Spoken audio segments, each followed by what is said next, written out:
Hello guys! Bilang isang Reginian, so aware din ako dun sa sinabi ni Miss Leia na she's a freak of nature. Pero may ibang nambabash or may negative comments about dun sa sinabi ni Miss Leia na yung freak of nature si Miss Regine.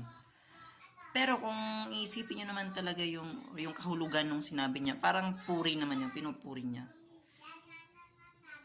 Kasi yung iba nga, yung meaning ng freak of nature, parang ano siya, unexpected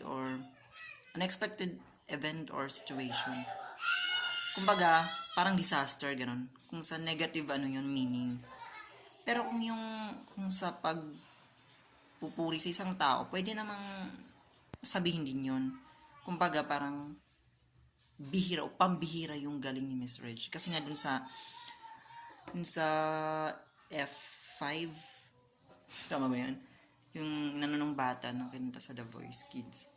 So yun, di ba? Kaya ko nga rin yun di ba? Yung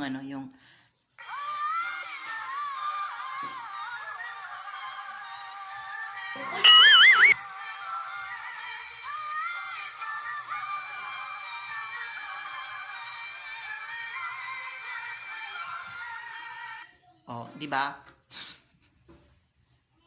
Kaya ko rin yun. So, freak of nature din ako, charot. Sige nga. Sana, love na lang. Wala nang doon kay Miss Leia. Kasi parang friends naman sila So, wala namang, kung siguro naman kung masama yung pagkakasabi niyo, i-edit naman siguro yun, di ba? Hindi papalabas yun. So, yun lang.